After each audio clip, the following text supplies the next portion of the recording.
Hello students, today we will learn about how could Newton find the inverse square law, that is F is directly proportional to the 1 upon R square, and the proportionality of the product of masses.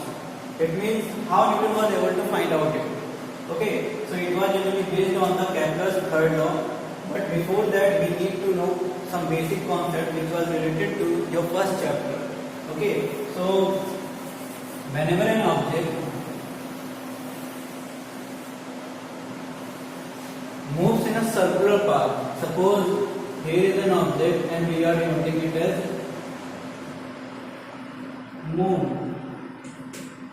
Small m is the mass of the moon, and at the center here is earth, and capital M is the mass of the earth. So whenever an object moves in a circular path, so it is a circular path in which moon is continuously rotating around the earth. So whenever an object moves in a circular path, it continuously changes its velocity, because at every point it will change its velocity. Okay, suppose the mean distance between the moon and the earth is smaller. It is the velocity v.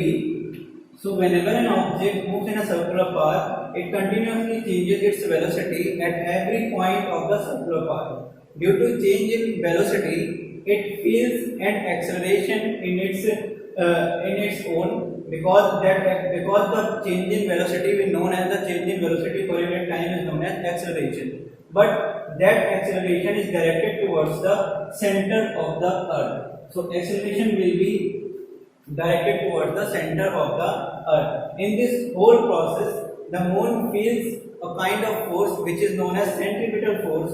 Now, what is the meaning of centripetal force? It is a kind of force which is felt by any object which moves in a circular path during its motion, and this force always acts towards the center, because a body is accelerating.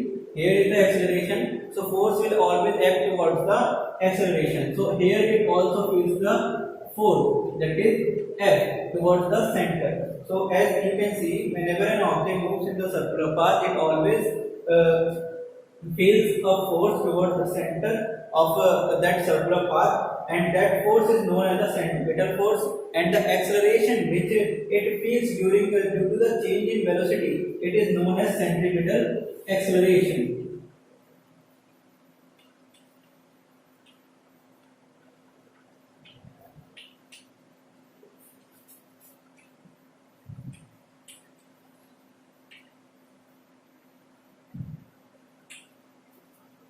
In this whole process, it will feel a force toward the center and the centripetal acceleration. Now, on to the point that how could Newton find the inverse square law, that is F is inversely proportional to the 1 upon R square and the proportionality of the product of masses. So here we need to derive an expression for it by using the Kepler's third law. Kepler's third law said that whenever an planet moves around the sun in the elliptical path, then the mean distance and the cube of the mean distance is directly proportional to the square of the time period taken by that planet. So here, first of all, we need to write down the acceleration value and the force value.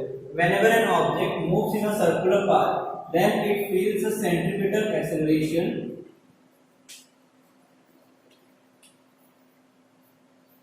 and the value of that acceleration A is given by v square upon r. But the force which it feels during the circular motion, that is a centripetal force, and the value of centripetal force is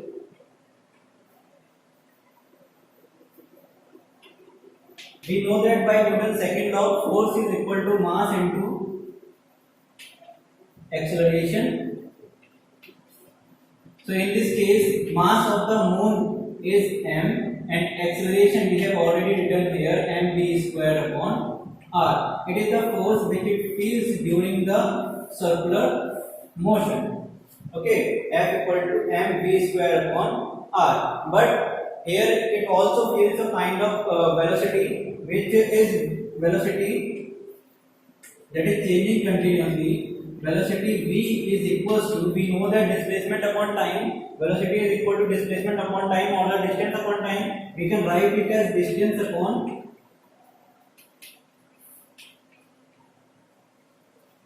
time. In this case, what is happening? What is the distance of this circular path? The distance will be the perimeter of this circular path, that is 2 pi r. We can write it as 2 pi r upon the time. It is taking the complete revolution, so the time will be the capital T. So it will be the velocity of that moving moon. Now we will put it, considering it as equation 1 and it is as equation 2. We will put this value in this equation 1.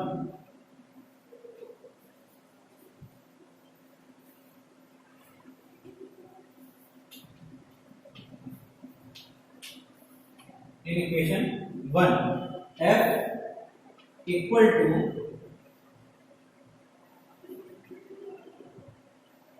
m upon r into, what is the value of v? When v has the value of 2 pi r upon t, 2 pi r upon t whole square.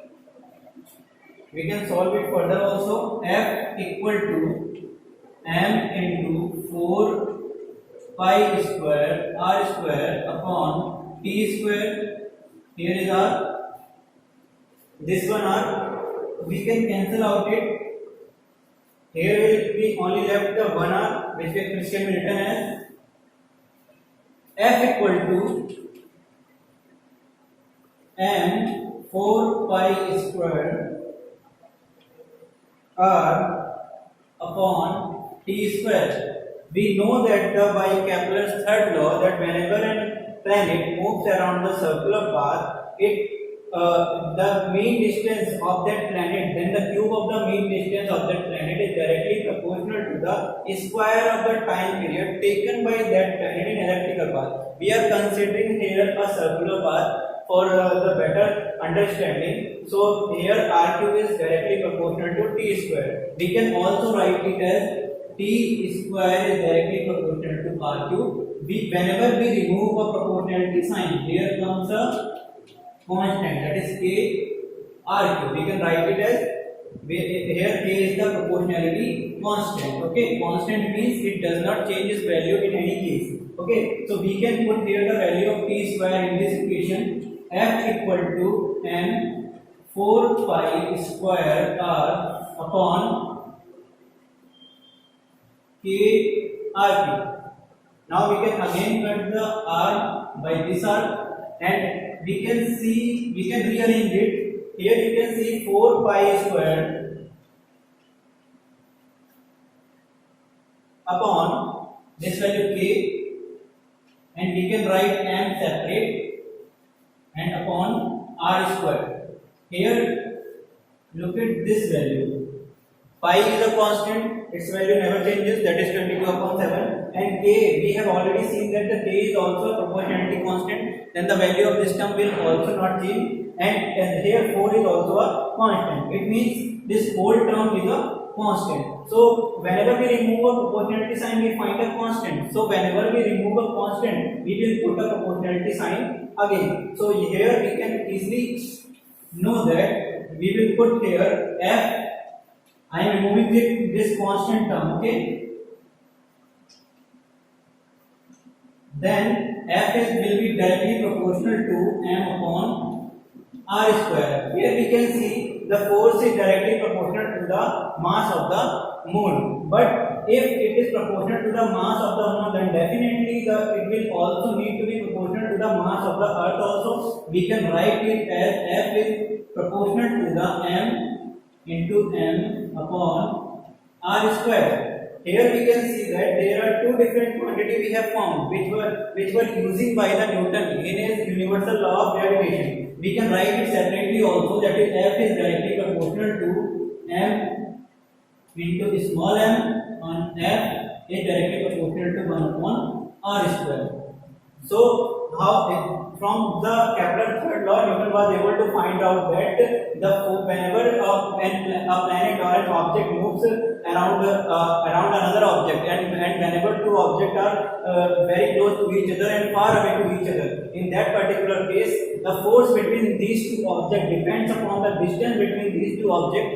If distance will be higher, then definitely the force will also decrease. If distance is less, then force will increase. And if the mass of both the planets and both the object will be higher, then definitely the force will also increase. So this was the expression which was given by Newton in his universal law of gravitation by the use of Kepler third law. Here we have taken centripetal acceleration v square upon r, and centripetal force is equal to mass into acceleration. Mass is the here we will take the value of mass at small m, which is the mass of moon, and we will put the value of acceleration v square upon r. Velocity v equal to distance upon time. Distance is here the whole perimeter of that circular path on which it is traveling, and the perimeter we know that 2 pi r, then distance equal to 2 pi r and time equal to capital T, taking one complete revolution. And now putting the value of velocity in equation 1, m upon r we are writing it separately, then we are putting here the value of v square. It means 2 pi r upon t whole square. Okay, here we will cancel out r to r, and then we can easily find out the further value and we will reach the further solution. So this was the way how Newton was able to find out the inverse square law and the product of masses also.